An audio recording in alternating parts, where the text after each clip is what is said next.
Good morning students.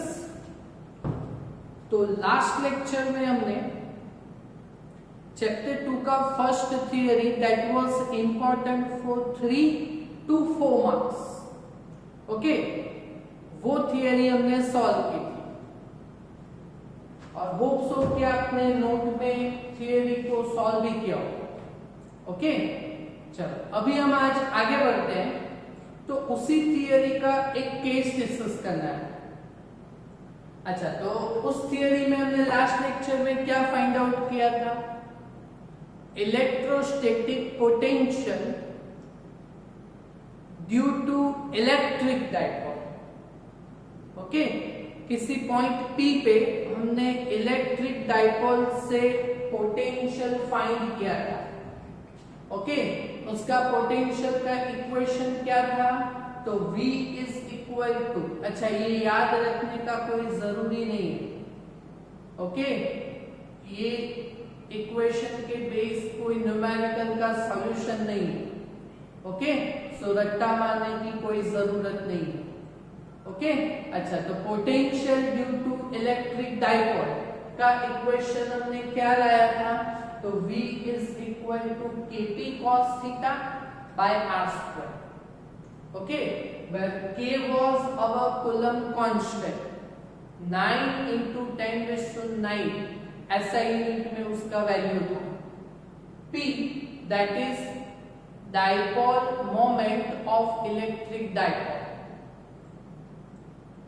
R distance of a point from center of electric dipole. Okay, और theta वो point P पे हमने electric find किया था, तो पॉइंट P का angle with respect to electric dipole. Okay, अच्छा तो Kp cos theta by r square equation लाया था। ओके, तो यहाँ पे क्वेश्चन क्या है? Write the equation of potential due to electric dipole. Okay, write the equation. Okay, so the potential due to electric dipole at any point is given by V is equal to Kp cos theta by r. लिख दिया। Okay, अभी क्या है? And discuss its cases. अच्छा, तो उसके case यहाँ पे हम डिस्कस कर रहे हैं। ओके, तो वी हैव 3 केसेस, 1, 2 and 3। चलो तो टॉपिक को समझो सिर्फ। ओके, चलो तो पहला case, potential due to a single charge, mono charge, point charge. अच्छा, तो पोटेंशियल का चार्ज की वजह से इक्वेशन क्या है? V is equal to K Q by R due to a charge, point charge. Okay, तो उसमें पोटेंशियल का डिस्टेंस के साथ रिलेशन क्या है? Inversely proportional to the distance. V is equal to KQ by R, so V is proportional to 1 upon R. Okay, but electric dipole से potential का यहाँ पे रिलेशन क्या है? Inversely proportional to the distance, but square of the distance. दिख रहा है?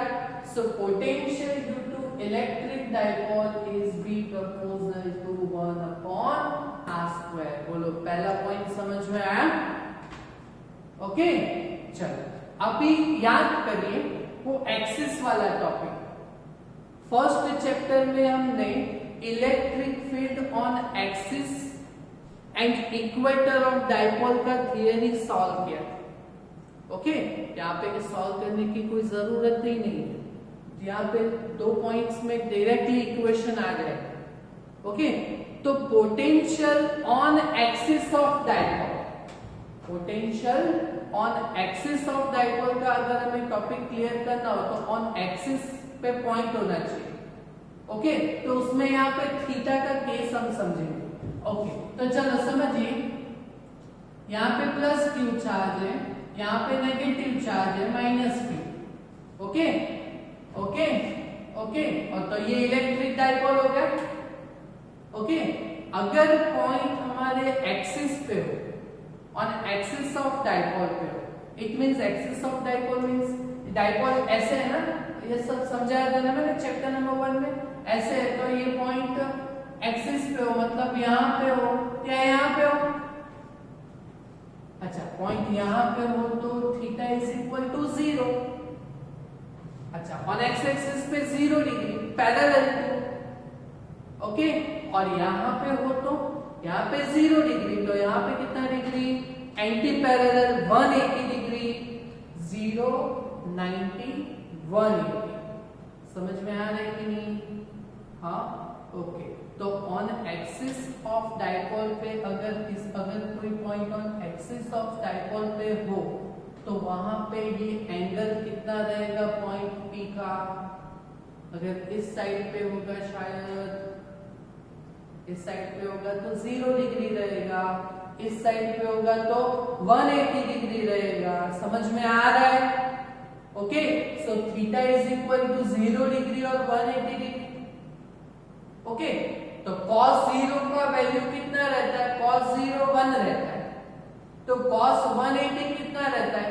cos 0 is on positive x axis, तो पॉजिटिव 1 प्लस 1, तो cos 180 is on negative x axis, so cos 180 का वैल्यू -1। अच्छा, तो ऑन एक्सिस पे हो इलेक्ट्रिक डाइपोल, तो अगर theta is equal to 0, cos 0 1 होता है, so v is equal to kp by r square plus, okay, और थीटा इज इक्वल टू 180, तो cos 180 तो -1 आएगा, तो minus kp by r square answer आएगा। ओके, सो हमारे पास दोनों का पॉसिबिलिटी रह सकता है। So on axis of electric dipole, on axis of any point of electric dipole, we have potential will be V is equal to plus or minus kp by r square। बोलो, समझ में आया? अच्छा, और अगर कोई पॉइंट इलेक्ट्रिक डाइपोल के equator पे हो तो, अच्छा इक्वेटर का भी समझाया था ना, अगर इलेक्ट्रिक डाइपोल ऐसे हो तो इक्वेटर उसके सेंटर से परपेंडिकुलर रहता है। ऐसे इलेक्ट्रिक डाइपोल का ये एक्सिस है, तो इक्वेटर सेंटर में से परपेंडिकुलरली पास होता है। अच्छा, तो यहाँ पे मैं इक्वेटर मेरे को मेंशन करना होता है, ऐसे मेंशन कर सकते हैं। ओके, तो अगर पॉइंट P कंसीडर करके चलो यहाँ पे, तो फिर थीटा ऑफ डाइपोल से कितना एंगल बना है? 90 डिग्री। सो ऑन इक्वेटर पे किसी पॉइंट पे थीटा इज इक्वल टू कितना रहता है? 90। cos फंक्शन है, cos 90 that is equal to 0। अच्छा, तो cos 90 0, so potential on equator is always 0। बोलो, समझ में आया? समझ में आया ना? क्लियर? ओके, चलो अभी दूसरा पॉइंट है, derived equation of potential due to system of capital N numbers of electric charges। अच्छा, हमें किसकी वजह से पोटेंशियल फाइंड करना है? एक चार्ज की वजह से नहीं, दो चार्ज की वजह से नहीं, capital N numbers of charges से हमें पोटेंशियल फाइंड करना है। ओके, तो पोटेंशियल कहां पे फाइंड करेंगे? तो वंस अगेन हम कोई पॉइंट P ही लेंगे। ओके, सो डायग्राम में पहले पॉइंट P लिया। Okay, due to system of n numbers of charges, so पहले Q1 लिया, Q2 लिया, Q3 लिया, Qn लिया। हाँ, ओके, तो फर्स्ट चार्जेस से उसका पोजीशन हम दिखाएंगे R1 with respect two point P, so R1 but with respect to P, so R1P। Q2 charges का पॉइंट P से position R2 but with respect to P, R2P।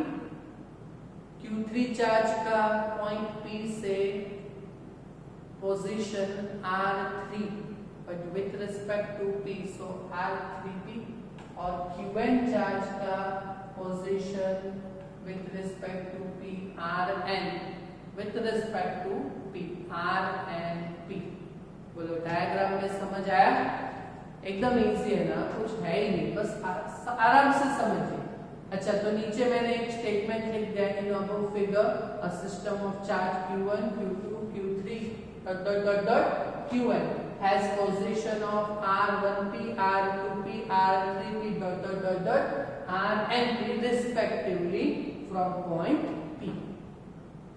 Okay, चलो तो बोलो हमें यहाँ पे पॉइंट P पे नेट पोटेंशियल फाइंड करना है। अच्छा, तो बोलो पॉइंट P पे पोटेंशियल किसकी वजह से आएगा? 1 2 3 dot dot dot dot dot dot n numbers of charges की वजह से। ओके, तो potential due to charge Q1 at point P is given by V1 is equal to KQ by R है ना equation, so K Q1 by R1P।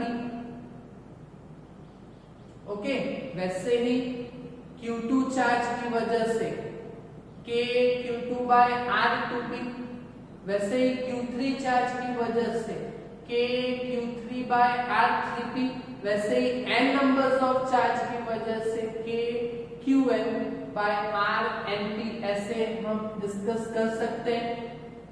Okay, so net potential at point P Vp that is equal to, सब potential का हम individually addition करेंगे। So net potential at point P Vp that is equal to V1 plus V2 plus V3 dot dot dot dot Vn।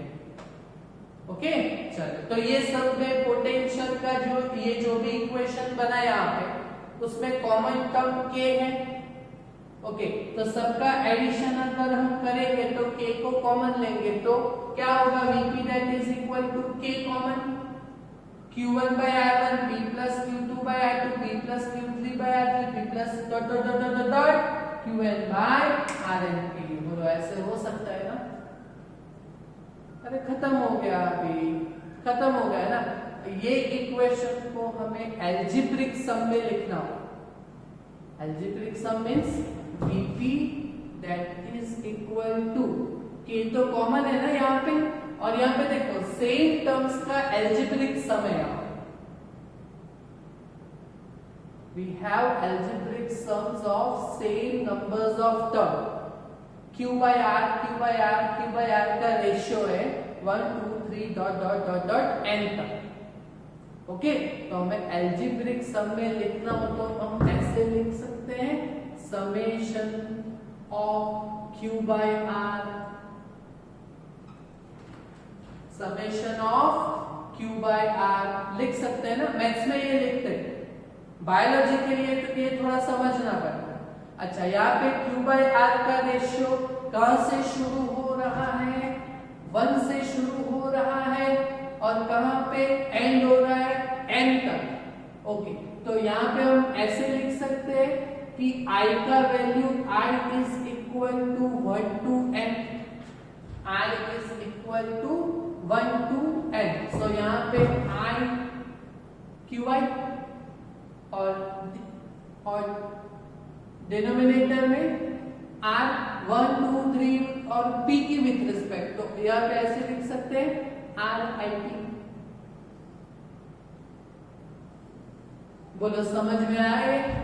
Okay, so this is the equation of potential due to system of n numbers of electric charges. Okay, दोनों point एकदम easy है। ये जो points है उसको बराबर समझना है, इसको एमसीक्यू में भी बोर्ड के एग्जाम में पूछ सकते हैं। ओके, क्लियर हो जाएगा ना अपने नोट में? ओके, तो इतना कंप्लीट कीजिएगा। सो नेक्स्ट लेक्चर में हम दूसरे किसी टॉपिक पे डिस्कशन करेंगे। Okay, thank you.